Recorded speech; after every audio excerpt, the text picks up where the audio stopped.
दोस्तों, आज की इस वीडियो में हम बात करेंगे हिंदू पुराणों पर आधारित सतयुग, त्रेता युग, द्वापर युग और कलयुग की विशेषताओं की। दोस्तों, युग शब्द का अर्थ होता है एक निर्धारित संख्या के वर्षों की कालावधि, जैसे सतयुग, त्रेता युग, द्वापर युग, कलयुग आदि। आज मैं कोशिश करूंगा चारों युगों का वर्णन करने की, जो कि हिंदू पुराणों पर आधारित है। युग वर्णन से तात्पर्य है कि उस युग में किस प्रकार से व्यक्ति का जीवन, आयु, ऊंचाई एवं उनमें होने वाले अवतारों के बारे में विस्तार से परिचय देना। प्रत्येक युग के वर्ष प्रमाण और उनकी विस्तृत जानकारी कुछ इस तरह से है। तो चलिए पहले बात कर लेते हैं सतयुग की। यह प्रथम युग है। इस युग की विशेषताएं इस प्रकार हैं। इस युग की पूर्ण आयु अर्थात कालावधि 17,28,000 वर्ष होती है। इस युग में मनुष्य की आयु लगभग 1 लाख वर्ष होती है और मनुष्य की लंबाई 32 फीट यानी कि लगभग 21 हाथ। सतयुग का जो तीर्थ है वो है पुष्कर। इस युग में पाप की मात्रा 0 विश्वा अर्थात 0% होती है। इस युग में पुण्य की मात्रा 20 विश्वा अर्थात 100% होती है। इस युग के जो अवतार हुए हैं वो हुए हैं मत्स्य अवतार, कूर्म अवतार, वाराह अवतार, नरसिंह अवतार। ये सभी अवतार इंसानी रूप में नहीं हुए हैं और अवतार होने के जो कारण थे वो थे शंखासुर का वध एवं वेदों का उद्धार, पृथ्वी का भारहरण, हिरण्याक्ष दैत्य का वध, हिरण्यकश्यपु का वध एवं प्रहलाद का जीवन बचाना। इस युग की जो करेंसी थी वो थी रत्न। इस युग के जो पात्र थे, जो बर्तन थे वो थे सोने के, यानी कि सभी के यहाँ सोने के बर्तन मिलते थे। अगला युग है त्रेता युग। यह द्वितीय युग है। इस युग की पूर्ण आयु अर्थात कालावधि 12,96,000 वर्ष होती है। इस युग में मनुष्य की आयु लगभग 10,000 वर्ष होती है और मनुष्य की लंबाई 21 फीट लगभग 14 हाथ। त्रेता युग का जो तीर्थ है वो है नैमिषारण्य।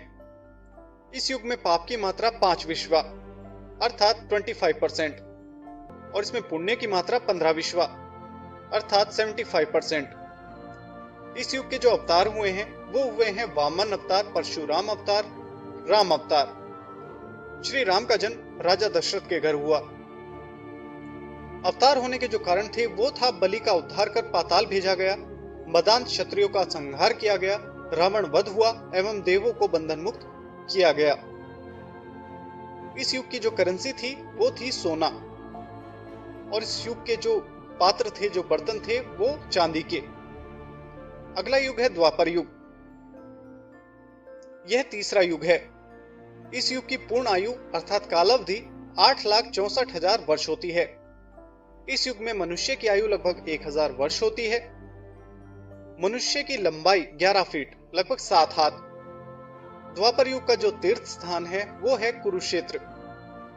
इस युग में पाप की मात्रा 10 विश्वा अर्थात 50% और पुण्य की मात्रा 10 विश्वा अर्थात 50%। इस युग के जो अवतार हुए हैं वो हुए हैं कृष्ण अवतार और बुद्ध अवतार। भगवान कृष्ण ने देवकी के गर्भ से एवं नंद के घर पालन पोषण इनका हुआ है और भगवान बुद्ध का जन्म राजा के घर हुआ। अवतार होने के जो कारण थे, जो श्री कृष्ण का जन्म हुआ वो कंसादी दुष्टों का संहार एवं ग्वालों और गोपियों की भलाई के कारण हुआ और भगवान बुद्ध का अवतार दैत्यों को मोहित करने के लिए हुआ, जिससे कि दैत्य मोहित हो जाएं और अपनी आसुरी प्रवृत्ति को छोड़ दें। इस युग की जो करेंसी है वो है चांदी और इस युग के जो पात्र थे वो थे तांबे के। अगला युग है कलयुग। ये चौथा युग है जिसमें हम फिलहाल रह रहे हैं। इस युग की पूर्ण आयु अर्थात कालावधि 4,32,000 वर्ष होती है। इस युग में मनुष्य की आयु लगभग 100 वर्ष होती है। मनुष्य की लंबाई 5.5 फीट से 7 फीट तक हो सकती है, यानी कि लगभग 3.5 हाथ। कलयुग का जो तीर्थ है वो है गंगा।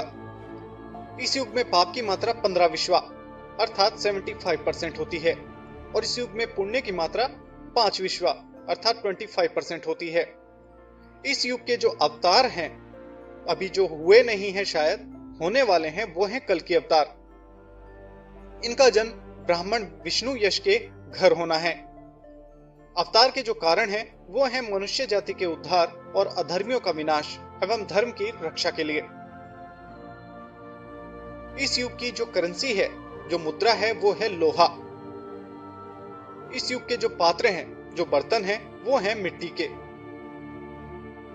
उम्मीद है दोस्तों आज की ये वीडियो आपको अच्छी लगी होगी।